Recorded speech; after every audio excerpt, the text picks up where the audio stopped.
시간은 하나님 말씀 봉독하는 시간입니다. 하나님 말씀은 요한복음 5장 말씀입니다. 요한복음 5장 5절에서 10절 말씀, 저와 여러분이 한 절씩 교독하겠습니다.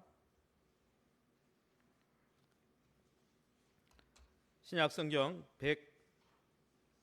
149면입니다. 149면 요한복음 5장 5절에서 10절입니다. 찾으신 줄 알고 제가 먼저 읽습니다. 거기 38해 된 병자가 있더라. 예수께서 그 누운 것을 보시고 병이 벌써 오랜 줄 아시고 내가 낫고자 하느냐. 병자가 대답하되 주여, 물이 움직일 때에 나를 못에 넣어주는 사람이 없어 내가 가는 동안에 다른 사람이 먼저 내려가나이다. 예수께서 이르시되 일어나 내 자리를 들고 걸어가라 하시니 그 사람이 곧 나와서 자리를 들고 걸어가니라. 이날은 안식일이니 유대인들이 병 나은 사람께 안식일인데 내가 자리를 들고 가는 것이 옳지 아니하니. 아멘. 오늘은 내가 낫고자 하느냐라는 제목으로 요한복음 5장 말씀으로 함께 말씀을 나눌 때 저와 여러분의 삶 속에 하나님이 주시는 참 치유와 안식의 기쁨이 넘치는 이번 연휴 기간이 될 수 있기를 예수님 이름으로 축원합니다. 본말 전도라는 이 사자성어를 아십니까? 본말 전도. 이것은 근본과 말단이 서로 바뀌었다. 즉 일의 근본은 있고 사소하고 경미한 일에만 사로잡히는 것을 본말 전도다 하죠. 그래서 이거는 주로 일본에서 많이 쓰는 사자성어입니다. 그래서 우리나라에서는 이 본말 전도라는 단어보다는 주객 전도다 이 표현을 많이 씁니다. 물론 본말이 전도되다 이런 관용어로 가끔 쓰긴 하지만 우리는 주객 전도라는 말을 더 많이 쓰는 것 같습니다. 영어 표현에는 웩도독 무슨 뜻이냐? 꼬리가 개를 흔든다. 원래 이제 개가 꼬리를 흔드는 건데 본질은 사라지고 이제 경미한 부분에 마음이 뺏길 때 웩도독이라고 하죠. 그런데 성경에도 이런 주객 전도의 상황, 웩도독의 상황이 많이 벌어지고 또 제시되고 있다는 것이죠. 오늘 본문에도 주객 전도, 본말 전도의 상황이 펼쳐지고 있습니다. 그런데 여러분, 사실 진짜는 멋부리고 폼 잡는다고 진짜가 되는 게 아닙니다. 껍데기가 진짜를 나타내는 게 아니죠. 하늘의 별들이 많이 있지만은 그 하늘의 별을 보면서 방위, 어디가 동서남북인지를 방위를 잡는 별은 딱 2개밖에 없어요. 북반구에 있는 북극성, 남반구에 있는 남십자성을 가지고 우리가 방위를 찾아서 나가는 거지 뭐 별이 많다고 그 별이 다 방위를 잡는 건 아니죠. 껍데기보다는 얼마나 빛이 나느냐, 그거보다는 그 안에 있는 컨텐츠, 알맹이가 본질이 뭐냐, 이게 더 중요한 것이죠. 사랑하는 성도 여러분, 우리가 구정을 맞이해서 2026년도를 맞이해서 우리의 신앙생활이 무성한 잎사귀뿐 아니라 풍성한 열매가 있는 신앙이 되길 원합니다. 경건의 모양만 있는 것이 아니라 경건의 능력을 회복해서 건강한 신앙으로 살아가시기를 예수님 이름으로 축원합니다. 그러면 경건의 모양뿐 아니라 경건의 능력을 회복하려면 그런 건강한 신앙인이 되려면 어떻게 해야 됩니까? 한번 따라합시다. 예수님을 만나야 합니다. 예수님을 안 만나면 변화가 일어날 수 없고, 예수님을 안 만나면 열매가 맺힐 수가 없고, 예수님을 안 만나면 여러분 치유가 일어날 수가 없는 것입니다. 다른 말로 하면 우리가 해결할 수 없어서 내려놓고 일상으로 받아들이고 있는, 그냥 포기한 그 문제도 예수님을 만나면 예수님을 통해 안식이 주어지고 예수님을 통해 회복이 일어나고 예수님을 통해 열매 맺는 신앙으로 변화될 수 있다라는 것입니다. 할렐루야.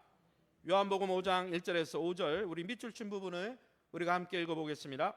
그 후에 유대인의 명절이 되어 예루살렘에 올라가시니라. 베데스다라 하는 못이 있는데 거기에 행각 5이 있고 그 안에 많은 병자들이 누워 거기 38해 된 병자가 있더라. 아멘. 이 원문을 읽어보면 요한복음 5장에 드디어 예수님은 갈릴리 가나에 계시다가 예루살렘으로 남쪽으로, 북쪽에 이제 갈릴리거든요. 수원이 많고 많은 열매가 있는 그 갈릴리 가나에 계시다가 남쪽은 이제 거의 광야 지역이에요. 예루살렘으로 장소를 옮기고 있습니다. 왜 옮기셨나 보니까 그 후에 유대인의 명절이 되었다 그랬어요. 시간적으로 유대인의 명절, 유월절인지 칠칠절인지 장막절인지 표현은 안 하고 있지만 이 요한복음 앞뒤 문맥을 살피고 다른 사복음서를 살펴보면 이것은 초막절입니다. 10월에 있는 초막절.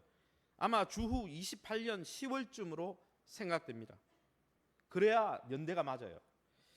그런데 이렇게 유대인들이 율법에 정한 대로 초막절에 예루살렘에 하나님을 예배하기 위해서 남자는 6월절, 7.7절 초막절에 오르라 했기 때문에 예수님이 올라간 거죠. 갈릴리 가나에 계시다가.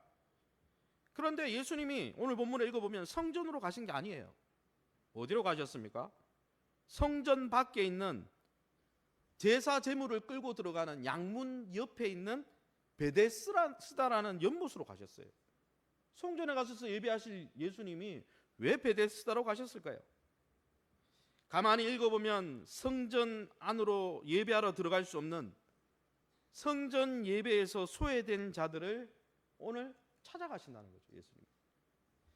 그런데 그 연못의 이름이 무엇입니까? 베데스다입니다. 이 베데스다라는 뜻은 자비의 집이다, 은혜의 집이다, 이런 뜻이에요. 그런데 여러분, 이 본문을 가만히 읽어보면 이 자비의 집이라는 이 연못의 실제 상황은 어떨까요? 오늘 성경의 요한복음 5장 3절, 4절, 7절에 정말 자비의 집인지 설명해 주고 있습니다. 그 안에 많은 병자가 누워 물의 움직임을 기다리는데, 물을 움직이게 하는데 움직인 후에 먼저 들어가는 자는 어떤 병에 걸렸든지 낫게 되밀어라. 그래서 7절에 읽어보면 내가 가는 동안에 다른 사람이 먼저 내려가나이다. 가만히 이 본문을 읽어보면 이 베데스다라는 이 연못이 아마 이 온천 역할을 한 것 같아요. 아마 이렇게 거품이 올라오는 우리 간헐천처럼 그런 온천이었던 것 같은데, 이 온천에 내려오는 전설이 뭐냐면, 여기 갈로 안에 들어있는 것은 이 사본 중에 어떤 사본에는 빠져있는 부분이에요. 그래서 저 갈로 안에 있는 것은 사실 신빙성은 없지만 내용을 유추해 보면 이 물이 동하면 먼저 들어가는 한 사람만 낫는 것 같아요. 그 전설이 있었던 것 같아요. 그러니까 어떻습니까? 당시 예루살렘 성전만큼이나 성전은 자비의 집이죠, 은혜의 집이죠, 기도의 집이죠. 그러나 실제로 성전이 그런 역할을 못했잖아요, 예수님 시대에. 그것처럼 이 베데스다라는 연못도 하나님의 은혜와 자비를 찾아보기 힘든 곳이에요. 왜냐하면 한 사람만 낫기 때문에 물이 동하면 그 주변에 있는 많은 병자들이 서로 밀치고 들어가려고 아우성치는 곳이었어요. 먼저 들어가기 위해서 무한 경쟁이 벌어지는 곳이지 은혜의 집이 아니었어요.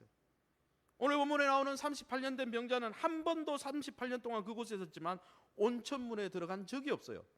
왜요? 낙오됐거든요. 먼저 들어가는 무한 경쟁에서 실패했거든요. 그러기에 베데스다는 자비를 경험하기 위해서 사투를 벌여야 되는 곳이었습니다. 그러니까 사실 아이러니죠. 은혜의 집인데 은혜의 집이 아니에요.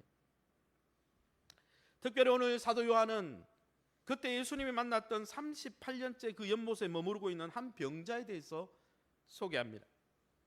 매번 연못, 은혜의 자비의 연못에 들어가지 못한 채 방치된 것이 벌써 거의 40년째입니다. 38년이니까 뭐 반올림 하면 40년째 지금 그곳에 있는 거예요. 40년째 실패하고 낙오되자 오늘 본문을 읽어보면 그는 그것을 이제는 실패도 여러분, 기도했는데 응답이 안 되고 한 40년 동안 그게 그대로 있어. 그럼 어떻게 합니까? 포기하죠.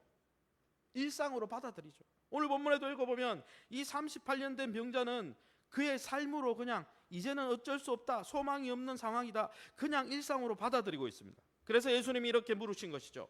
요한복음 5장 6절 7절 세 번역 성경을 우리가 함께 읽어봅니다. 예수께서 누워있는 그 사람을 보시고 또 이미 오랜 세월을 그렇게 보내고 있는 것을 아시고는 낫고 싶으냐? 못에다가 넣어주는 사람이 없습니다. 내가 가는 동안에 남들이 나보다 먼저 못에 들어갑니다. 아멘. 예수님의 질문은 하나였으면 낫고 싶으냐? 왜요? 이제는 다 포기해버렸거든요. 정말 낫고 변화될 그런 소원과 의지가 있느냐? 이걸 먼저 물으신 거죠. 포기했기 때문에. 수십 년 반복되어 온 그의 일상이, 그런데 본문을 읽어보면 낫고 싶으냐 물으면 예, 나을 수 있습니까? 어떻게 하면 나을 수 있습니까? 이렇게 해야 여러분 답인데 동문서답을 하고 있어요. 뭐라고 합니까? 수십 년 반복된 그의 일상이기 때문에 이젠 더 이상 소망이 없습니다. 그냥 자기가 소망이 왜 없는지 그 상황 설명을 하고 있지 낫고 싶습니다 말은 없어요. 예수님의 질문에 동문서답이죠. 변화와 치유에 대한 기대와 소망이 있느냐? 이렇게 물으니까 소망이 있습니다. 어떻게 하면 나을 수 있습니까? 나도 나을 수 있습니까? 이렇게 말해야 되는데 다 내려놓은 채 그냥 자연스럽게 상황 설명하면서 나는 더 이상 변화될 수 있는 상황이 아닙니다. 저는 무한경쟁에서 계속 나호될 뿐이에요. 루저예요. 그가 낫고 싶다는 말도 하지 않았을 뿐 아니라 정말 그 낫는 것이 가능합니까? 이런 말도 안 했어요. 그냥 넋두리 한 거죠. 왜요? 이제는 이 문제는 내 손에서 떠났다. 저는 이 본문을 읽으면서 한 가지 의문이 들었어요. 무슨 의문이냐면 이 요한복음을 읽으면서 왜 예수님은 예루살렘 성전에 안 가시고 베데스다가에 가셨을까? 물론 긍휼히 여겨서 예배에서 소외된 사람들을 도우려고 한 거, 그들에게 안식을 주려고 한 거는 이해됩니다. 그렇다 치더라도 연못 주변에 많은 사람이 있는데 자기의 문제에 대해서 인지도 하지 않고 거기에 대해서 요청도 하지 않고 그냥 스스로 포기한 사람을 왜 하필이면 38년 된 그 병자를 찾아갔을까? 저는 이해가 안 됩니다. 왜냐하면 사도 요한이 요한복음에 기록한 앞의 이야기들을 보면 치유와 표적과 회복이 언제 일어났냐면 대부분 찾아온 사람들이 예수님께 소망하면서 고쳐주세요 이런 인지라도 했기 때문에, 그런 요청이라도 했기 때문에 예수님이 역사하셨거든요. 그래서 오늘 본문의 바로 앞 표적이 뭐냐면 예수님이 요한복음의 첫 번째 표적이 갈릴리 가나에서 혼인잔치에서 물을 포도주로 변한 표적이고 두 번째 표적도 갈릴리 가나에서 있었거든요. 왕의 신하를 고쳤어요. 아들을. 왜? 아들 고쳐달라고 요청했기 때문에. 성경 요한복음 4장 45절에 47절, 오늘 본문 바로 앞 본문입니다. 제가 읽어보겠습니다. 갈릴리인들이 그를 영접하니 예수께서 명절 중 예루살렘에서 하신 모든 일을 보았습니다. 그 전 명절에 올라가셔서 또 고쳤기 때문에 예수께서 다시 갈릴리 가나에 이르시니 갈릴리에 오셨다는 것을 듣고 가서 청하되, 왕의 신하가 이야기합니다. 내려오셔서 내 아들의 병을 고쳐주셔서, 이게 두 번째 표적입니다. 말씀만으로 고치시죠. 가지도 않고 네 아들의 병이 나았다. 그러니까 말씀대로 그냥 이루어져 버리죠. 여러분, 요한복음 5장까지 내용을 읽어보면 첫 번째 표적도 예수님의 모친이 요청했기 때문에 일어난 거예요, 사실은. 그리고 3장에 유대인의 랍비 니고데모도 한밤중에 찾아왔어요, 예수님을. 어떻게 하면 거듭날 수 있습니까? 요한복음 4장의 수가성 여인도 가만히 살펴보면 처음에는 관심이 없었다가 예수님과 대화하면서 영적 관심이 생겼어요. 인지하고 자기가 이런 물을 달라, 이런 영생하는 물을 주십시오, 이렇게 요청했거든요. 인지는 했어. 자기 문제가, 자기에게 뭔가 필요하다는 거. 그런데 이 본문, 오늘 본문을 읽어보면 전혀 인지도 없어. 물었는데 의지도 없어. 고침받고 싶은 그런 것도 없어. 그냥 넋두리 뿐이에요. 고쳐줘도 감사할 줄 모를 거야, 이런 사람은. 그런데 오늘 본문에 보면 인지도 못하고 38년이나 계속 실패하면서 아예 포기해버린 그 인생을 주님이 주도적으로 찾아가시더라는 거예요. 예수님에게 요청한 자가 아닙니다. 예수님을 믿으러 온 자도 아닙니다. 예수님께 기적 보여달라고, 나를 좀 도와달라고 한 자도 아니에요. 믿음의 요구를 한 적도 없어요. 그런데 예수님이 자신의 문제를 인지도 못하는 그러한 어처구니 없는 그 인생도 자비를 베풀러 찾아가시더라는 거예요. 여기에 우리의 소망이 있지 않습니까? 우리가 믿음 생활 잘할 때는 믿음으로 강구할 때가 있죠. 기도를 금식 기도도 할 때도 있죠. 그러나 여러분, 믿음의 슬럼프가 왔을 때 어떻습니까? 기도도 안 합니다. 포기하고 내버려 둡니다. 하나님이 나 같은 인생을 돌보시겠냐? 내 인생은 끝났다. 그냥 교회 오는 것도 마주 지루합니다. 그런데 그런 순간에도 주님은 우리를 만지시러 찾아오신다는 것입니다. 그게 소망이 있는 거 아니겠습니까? 오늘 성경에 요한복음 5장 8절, 15절, 16절 제가 읽어보겠습니다. 예수께서 이르시되 일어나 내 자리를 들고 걸어가라.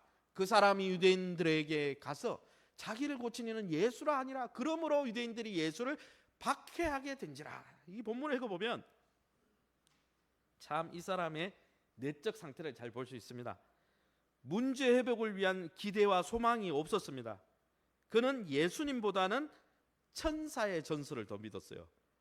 전설을 더 믿는 사람이었어요. 그러니까 예수님에게 뭐 부탁한 거 없어요. 근데 이 사람을 하나님이 긍휼히 여기서 고쳐줬거든요. 안식일에 진짜 안식을 찾아줬거든요. 그래서 여러분, 뭔가 인지하고 요청할 때 도와줘야 되지. 저는 이거하고 이 본문하고 별개로 인지할 때 도와줘야 그 감사하지, 인지 안 하는데 고쳐줘봐야 별로 소용없는 것 같아요. 물론 하나님이 우리를 긍휼히 여기서 도와주시지만, 오늘 본문을 읽어보면 회복된 다음에 예수님이 다시 성전에서 만났습니다. 이 병자를. 감사했습니까? 신앙 고백했습니까? 없어요. 오히려 예수님을 죽이려고 찾는 유대인들에게 찾아가서 고발했어요.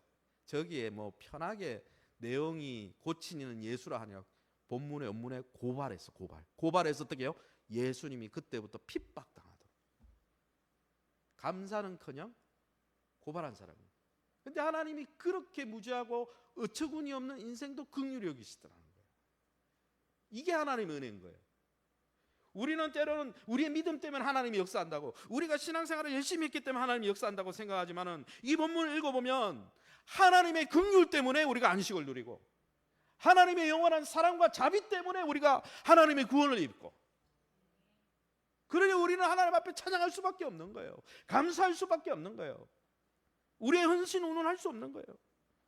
저는 이 본문을 읽으면서 정말 해결할 기미가 보이지 않아서 38년 동안 포기했던 것, 그래서 이제는 일상으로 받아들이고 있는, 우리가 이제는 너무 오래된 문제고 응답도 안 되고 변화도 일어나지 않아서 우리가 인지도 필요도 느끼지 않는 그 문제에 대해서 주님은 우리를 찾아오셔서 불쌍히 여겨주시고 그 문제에 개입하셔서 안식을 주시고 회복을 주신다는 거예요. 그러기에 여러분, 주님을 소망하시기 바랍니다. 그래서 여러분, 우리가 믿음으로 강구하지 못하잖아요. 어떨 때는 너무 우리 신앙에 병이 들면 믿음에 기도도 하기 힘들 때가 있어요. 예배 드리는 것도 벅찰 때가 있어요. 그런데 그런 영적 슬럼프와 무기력함에 젖어 있을 때도 주님이 우리를 찾아오셔서 구원을 베풀어 주시는 하나님의 자비가 준비되어 있다라는 거예요. 여러분, 세상은 자비와 은혜조차 어떻게 합니까? 자신의 잣대로 줄 세웁니다. 베데스다 자비의 연못이었지만은 그 자비를 받으려면 줄 서가지고 요이 땅 하면은 얼른 들어가야, 그 자기의 요건에 맞아야 그 자비를 얻을 수 있죠. 그러나 우리 주님은 그렇게 말씀하시지 않습니다. 네가 믿음이 좀 부족해도, 네가 좀 기도가 부족해도, 네가 아예 이 문제를 인지하지 못하고 나에게 요청하지 않아도 나는 너를 긍휼히 여길 것이다. 나는 너를 사랑할 것이다. 할렐루야. 그러기 여러분, 우리가 죄 안에 함몰되어서 죄의 문제, 우리가 해결되지 않은 그 문제를 이제는 일상으로 그냥 수용하고 있을 때, 어떤 기대도 변화도 소망하지 못하는 그 순간에도 주님은 우리를 위해서 일하시는 것입니다. 할렐루야. 그러기 여러분, 우리의 신앙의 본체요 본질이 뭐겠습니까? 그 하나님의 사랑에 의지하는 것입니다. 할렐루야. 그 하나님의 구원을 바라보는 것입니다. 할렐루야. 그게 신앙의 핵심이에요. 로마서 5장 7절에서 8절에 그래서 사도 바울은 이렇게 고백했습니다. 우리 함께 읽어봅니다. 의인을 위하여, 선인을 위하여 용감히 죽는 자가 혹 있거니와 우리가 아직 죄인 되었을 때에 그리스도께서 우리를 위하여 죽으심으로 자기의 사랑을 확증하셨느니라. 아멘. 뭐 좀 의로운 건덕지라도 있어야지, 좀 착한 건덕지라도 있어야지, 좀 믿음의 건덕지라도 있어야지 하나님이 우리를 사랑해 주시고 축복하실 것 같은데, 오늘 성경에 보면 우리가 죄인 되었을 때, 자기 중심적으로 살며 하나님을 무시하고 모멸한 상황 속에서도 주님은 우리를 위해서 대신 죽으심으로 자기의 사랑을 부어 주셨다는 것이죠. 사랑하는 성도 여러분, 이 하나님의 사랑이 우리의 신앙의 본질입니다. 할렐루야. 그러기에 우리가 신앙생활을 하면서 여러분, 실패가 자주 반복될 때가 있죠.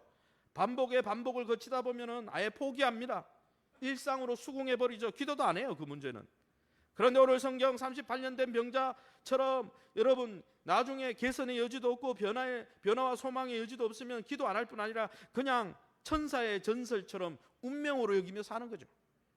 그러나 여러분, 어쩔 수 없다고 포기하고 간구하지 않는 그 문제도 주님이 우리를 만나시면 변화가 일어납니다. 할렐루야. 회복이 되어집니다. 할렐루야. 그러니 여러분, 신앙의 본질이 무엇입니까? 주객 전도의 신앙이 되지 않고 여러분 정말 꼬리를 쫓는 신앙이 아니라 우리가 몸체를 붙드는 신앙이 되려면 어떻게 됩니까? 신앙생활할 때 예수 그리스도를 만나야 한다는 거예요. 예배 시간에도 예수님의 임재를 갈망하며 예수님을 만나야 하는 것이죠. 뭐 내가 연보를 얼마 드리고 옷을 뭐 입고 그거는 본질이 아니에요. 신앙에 진짜 본질은 내가 이 시간에 예수님을 만나야 하는 것이. 할렐루야. 그 예수님과의 만남이 우리 안에 변화와 회복과 안식을 주는 것입니다. 햇불의 성도 여러분, 하나님께서는 우리가 포기한, 그래서 이제는 그냥 일상으로 수용해버린 그 사람, 변화되지 않으니까 그 사람 포기했어. 가족 중에 있을 수 있죠. 우리가 앞으로 만나야 될 우리 연휴 기간에 만나야 될 그 친척 중에 한 사람일 수도 있죠. 또 우리가 이미 포기해버린 내 인생의 그 문제에도 하나님은 관심을 갖고 계시다는 거예요. 할렐루야.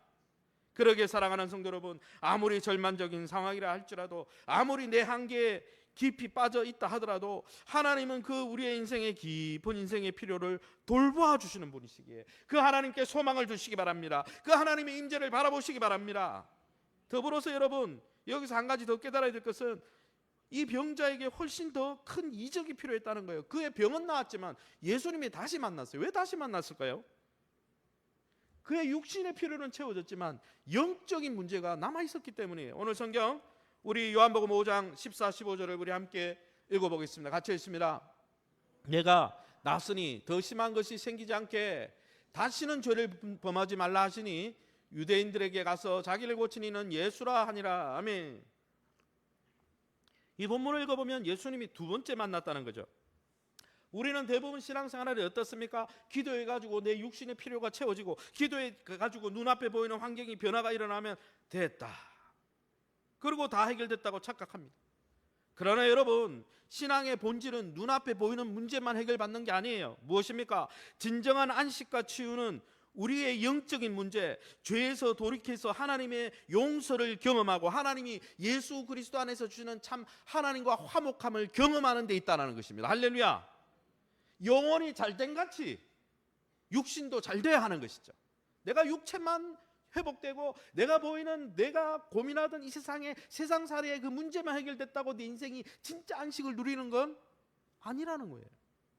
그렇게 사랑하는 성도 여러분, 이번 연휴 기간 또 여러분의 2026년 삶 가운데 우리가 포기한 인생의 문제를 주님 앞에 내어놓고 여러분이 치유받고 회복될 뿐 아니라 하나님과의 관계에서 하나님과의 관계가 컬컬하고 서먹서먹하다면 우리의 영혼의 문제, 심령의 문제를 들고 나아가 예수 그리스도 안에서 우리의 영혼을 치유받고 하나님과의 관계가 화평하고 친밀해서 하나님 안에서 누리는 진짜 안식과 생명을 누리는 멋진 인생 되시기를 예수님 이름으로 축원합니다. 그럼 오늘 본문을 통해서 두 번째로 사도 요한이 우리에게 전해주는 교훈은 무엇입니까? 한번 따라합시다. 예수님과 교제하지 않으면 복음의 해방꾼이 됩니다. 예수님을 만나야 되고 또 하나님의 백성이 되고 나서 하나님을 섬길 때도 예수님을 만나고 교제해야지, 예수님 떠나면 끝이에요. 그냥. 요한복음 5장 8절에 10절 말씀 우리가 함께 읽어봅니다. 일어나 내 자리를 들고 걸어가라 하시니 그 사람이 곧 나와서 자리를 들고 걸어가니라. 이날은 안식일이니 유대인들이 이르되 안식일인데 네가 자리를 들고 가는 것이 옳지 아니하니라. 아멘. 이 본문을 보면 참 공감 능력, 감수성이 떨어지는 한 무리를 발견합니다. 누구입니까? 불신자들이 아니에요. 구약의 율법 전통을 갖고 있고 초막절에 예배하러 온 유대인들입니다. 아마 율법 조항 운운하는 걸로 봐서는 일반 유대인이 아니고 그들 가운데 종교 지도자 그룹인 것 같아요. 그러니까 이 율법을 잘 아는 율법 학자거나 바리새인들이거나 아니면 제사장 그룹일 수도 있겠죠. 그런데 이 사람들이 무엇을 문제 삼고 있습니까? 아니, 안식일에 진짜 안식이 터지고 병이 낫고 회복되면 축하를 해주고 쌍수 들고 박수 쳐줘야죠. 그게 공감 능력. 우는 자와 함께 울고 즐거워하는 자와 함께 즐거워하고 함께 누리고 함께 행복해하고, 그게 공동체 아닙니까? 10절을 읽어보니 나와서 병상을 들고 가는 그 치유되어진 38년 된 병자에게 너 안식일 범했어? 옳지 않아. 이렇게 여겼다는 거예요. 여러분, 여기에 옳고 그른 게 뭐 중요합니까? 회복됐는데 축하해 주면 되지. 참 공감 능력이 떨어져요. 그래서 여러분, 예수 믿는 사람들은 공감 능력이 좋아야 돼요. 할렐루야. 컴패션이 뭡니까? 하나님의 긍휼이 뭡니까? 우리의 고통에 투게더라는 뜻이잖아요. 예수님이 컴패션, 우리를 위해서 고난받으신 이유는 뭡니까? 우리의 고통을 공감하셨기 때문이에요. 할렐루야. 오늘 본문을 읽어보면 이 유대인들은 뭐에 근거했냐? 성경에 근거해서 안식일을 범했다 이렇게 말한 게 아니에요. 자기들이 만들어 놓은 미시나라는 게 있습니다. 탈무드 말고 미시나는 구약 율법이 있잖아요. 그 율법에 대해서 자기들이, 유대인들이 만들어 놓은 전통서를 미시나라 그럽니다. 그러니까 성경이 아니에요. 엄밀하게 따지면 유대인들의 전통을 모아놓은 책이야.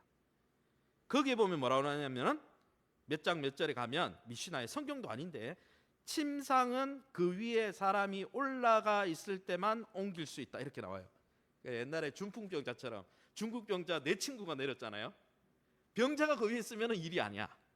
근데 그 병자가 나와서 침상을 들고 가면 일이래. 웃기는 짬뽕이죠. 그렇지 않습니까? 직접 회복되어서 침상을 들고 가면 노동이다. 성경에 그게 나옵니까? 성경의 근거한 주장이 아니에요. 유대인들이 스스로 만들어 놓은 전통과 자기 세계관과 가치관이었습니다. 이것은 마치 구약 성경에 놋뱀을 만들어 이 이스라엘 백성들이 출애굽해서 광야에서 막 불평했잖아요. 그러니까 하나님이 불뱀을 보내가지고 다 물려 죽게 했어요. 그때 모세가 중보기도 하니까 어땠습니까? 놋뱀이 예수 그리스도를 상징하죠. 놋뱀을 만들어 달아라 그랬는데 그 놋뱀을 만들어 달아라 약속 때문에, 하나님이 선하심 때문에 회복이 된 건데 나중에 이스라엘 백성이 어떻게 합니까? 하나님의 선하심과 인자하심은 그게 본체인데 주객된 대로 본체는 잃어버리고 뭐를 숭배합니까? 놋뱀을 우상으로 만들어서 섬깁니다. 그러니까 신앙의 본체, 하나님의 사랑과 긍휼과 이런 건 다 잃어버리고 껍데기만 남은 거예요. 성경에 민수기 21장 9절 제가 읽어보겠습니다. 뱀에게 물린 자가 놋뱀을 쳐다본 중 모두 살더라. 이거는 하나님의 약속 때문에 산 거고 하나님이 그렇게 긍휼을 베풀었기 때문에 산 거죠. 놋뱀이 중요한 게 아니에요. 놋뱀은 상징이에요. 심볼이에요. 그냥 메타포예요. 근데 열왕기상 18장 4절에 보면 모세가 만들었던 놋뱀을 이스라엘 자손이 이때까지 향하여 분향함으로 제사했다는 거예요. 놋뱀을 숭배했다는 거예요. 아니 본체는 사라지고 본질은 안 섬기고 본질이 아닌 사소한 것을 섬기고 있더라는 거예요. 그래서 우상이어서 이걸 히스기야가 다 무너뜨려 버렸잖아요. 여러분, 이 안식일의 조항, 자신들이 만든 이 미시나의 조항은 성경에 기록된 원목적하고는 상관이 없어요. 자기들이 만들어 놓은 자기 생각이었어요. 실체는 놓치고 하나님의 긍휼과 사랑과 안식을 베푸시는 하나님의 인자심과 선하심은 놓치고 자기들이 만들어 놓은 가짜 그림자를 쫓고 있는 거예요. 여러분, 그림자가 중요해요. 그 그림자가 생기게 만든 본체가 중요해요. 본체가 중요하잖아. 여러분, 그때 그 당시 유대인들은 자기들이 만든 원칙과 이 미시나의 해석이 하나님의 말씀과 동등하다 이렇게 착각하고 있었어요. 그래서 어떻게 했습니까? 38년 된 병자가 삶이 회복되고 안식을 누리는데 박수 안 쳐주고 어떻게 합니까? 내가 세운 원칙을 왜 네가 깨뜨리냐? 진짜 자기중심적이죠. 딴 사람이 회복됐는데도 거기에 공감 못 해주고 내가 세운 걸 왜 네가 깨뜨리냐? 여기에 관심 있는 거예요. 그러나 여러분, 이러한 자세는 성경의 의도와는 완전히 다른 것입니다. 하나님께서 안식을 왜 제정하시고 선포하셨습니까? 창세기에 온 세상이 하나님의 생명으로 충만해지지나 내가 이 세상을 충만한 생명으로 채운다. 너희는 나를 기억하고 이 생명으로 늘 충만해져라. 그걸 선포하려고 창조의 완성으로 안식을 선포하신 거예요. 그래서 안식은 하나님의 생명을 누리는 날입니다. 할렐루야. 하나님이 주는 참 평강을 누리는 날입니다. 할렐루야. 그걸 누구를 통해서? 하나님을 통해서. 할렐루야. 그게 본질이에요, 신앙에. 그런데 하나님을 섬긴다고 하는 이 유대인들이 안식의 의미도 목적도 그 안식의 능력을 주시는 출처도 전혀 모른 채 문외한 인간들인 것 같아요. 뇌가 없는 것 같아요. 요즘 말로. 생각이 없어.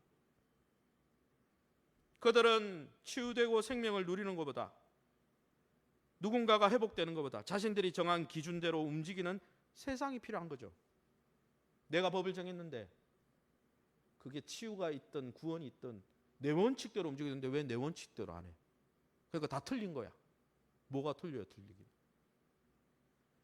여러분, 이들은 자신들이 그 베데스다 연못에 하나님의 자비를 뛰어넘어서 그 베데스다 시공간이 하나님의 안식을 누리고 기쁨을 누리고 회복을 누리는 건데, 하나님의 안식을 방해한 자들이에요. 복음을 누리지 못하도록, 하나님의 안식과 회복을 누리지 못하도록 회방한 자들이에요. 여기서 우리는 무엇을 깨달아야 됩니까? 우리가 하나님의 백성이 되고 나서도 하나님을 섬기고 몸된 교회를 섬기고 지역사회를 섬길 때도 우리가 예수 그리스도를 통해 하나님을 인격적으로 알아가고 그분을 닮아가지 않으면 우리 안에도 유대인들과 같은 우를 범할 수 있다 없다? 있다라는 거예요. 우리 삶을 돌아보세요. 내가 하나님과 교제하고 성경 말씀을 통해 성경 말씀이 나를 움직이고 성령이 나를 움직이고, 그래서 사랑과 희락과 화평과 오래 참음과 양선과 온유와 충성과 절제가 나를 움직이지 않을 때 우리 안에 무엇이 움직입니까? 자기 중심적으로 살려고 그러고 남을 전혀 배려하지 않고 내가 세운 걸 누가 침범만 하면 다른 사람이 회복됐더라도 오히려 니는 틀렸다 이렇게 이야기하잖아요. 그러게 여러분, 우리가 예수 그리스도 안에서 교제하고 사귀면서 하나님 나라 복음을 제대로 이해하고 경험하지 못하고 우리의 열심만 쫓아가다 보면 오히려 하나님을 모멸하고 이웃의 회복을 방해하는 회방꾼으로 전락할 수도 있다라는 거예요. 그래서 신앙의 시작도 예수님을 만나야 돼요. 성화되는 과정도 예수님 안에서 예수님을 닮아가고 또 예수님과 교제하면서 사랑을 충분히 받아서 아가페 사람에 충만해져야 되고, 주님 앞에 설 때도 예수님의 그 사랑 때문에 우리가 변화되는 거지, 내가 세운 뭔가 기준이 중요한 게 아니에요. 신앙생활은 내가 중심이 되는 게 아니라니까요. 이처럼 하나님을 믿고 교회를 섬긴다고 하지만은 많은 부분이 왜곡되어 있는 경우가 종종 있는 것 같습니다. 머리로는 하나님이 주인이라고 하면서 하나님의 뜻과 계획에는 아무 관심이 없어요.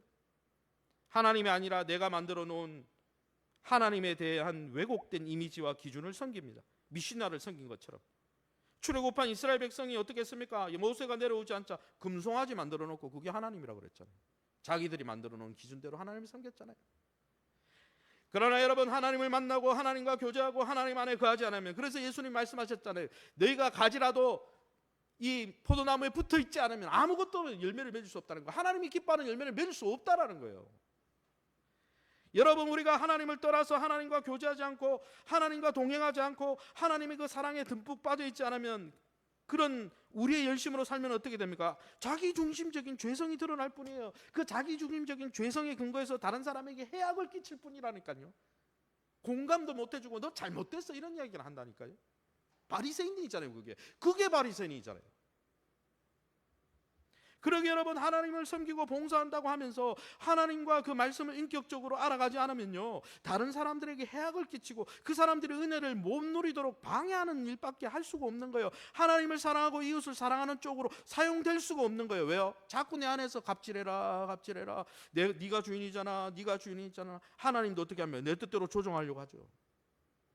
그러니 우리는 영적으로 깨어 있어야 되는 거예요. 우리가 예수를 만나서 구원받을 때뿐 아니라 우리가 하나님의 백성으로 이 땅에 살아가는 동안도 하나님의 영광을 드러내려면 우리가 하나님 안에, 사랑 안에, 하나님의 그 임재 안에, 사랑 안에 거하고 주님과 교제할 때 그게 가능한 거지, 그냥 내 열심으로 한다?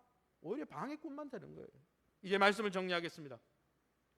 햇불의 성도 여러분, 부름받은 우리도 예수 그리스도 안에서 교제하며 하나님을 인격적으로 계속 알아가지 못하면, 다른 말로 이타적인 하나님의 아가페 사랑과 용서 안에 매일매일 그 용서를 먹고 사랑을 먹어서 주님이 우리를 용서해 주신 것처럼 주기도문에 나오듯이 나도 저들을 용서하게 해 주십시오, 그렇게 기도하라 그랬잖아요. 그 용서를 먹고 사랑을 매일매일 먹지 않으면 우리 안에 있는 자기 중심적인 죄성에 따라 자기만을 위해서 살아갈 수밖에 없는 거예요.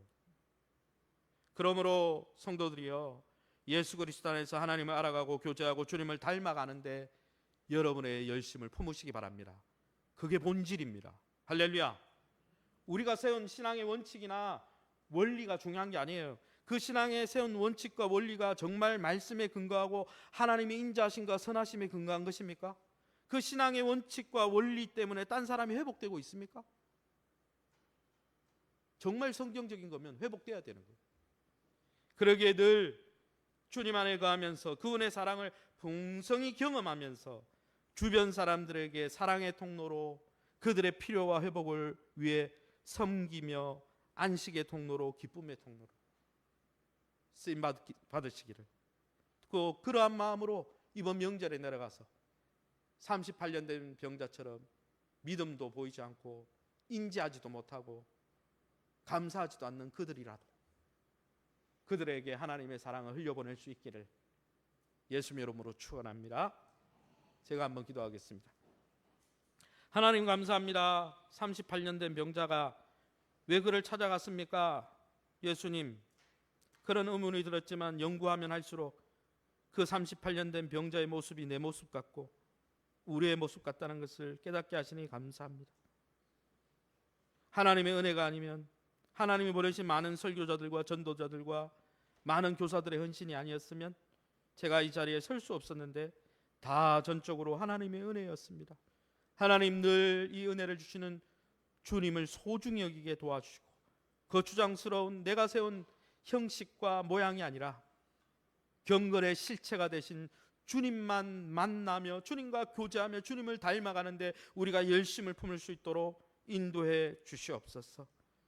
그래서 우리를 통해 하나님의 선하심과 인자하심이 드러나게 도와주시고 우리가 아픈 이들을 향해서 같이 아파하게 도와주시고 기뻐하는 이들을 향해서 같이 박수 쳐주며 내 기쁨인 듯 함께 기뻐하는, 함께 누리고 함께 나누는 정말 천국 공동체로 존귀하게 쓰임받게 도와주시옵소서. 오랜만에 만나는 친지들, 가족들, 부모님을 만날 때 우리가 우리의 마음속에 있는 자기중심적인 죄악이나 과거에 얽매이지 않게 도와주시고 과거에 정말 우리의 마음을 장악했던 상처나 또 그러한 기억들이 떠올라 관계를 망치지 않게 도와주시고 주님이 우리를 용서해 주신 것처럼 우리가 주님의 용서와 간용을 베풀 수 있도록 인도해 주시옵소서. 그래서 우리를 통해 하나님의 형상과 사랑이 나타나 그들도 마음이 누그러지고 주님 앞으로 돌아오는 놀라운 역사가 이번 한 해에 많이 나타날 수 있도록 우리의 은사를 또 우리의 은행을 주님이 인도해 주옵소서. 모든 영광 하나님께 돌려드리며 예수님 이름으로 기도합니다. 아멘.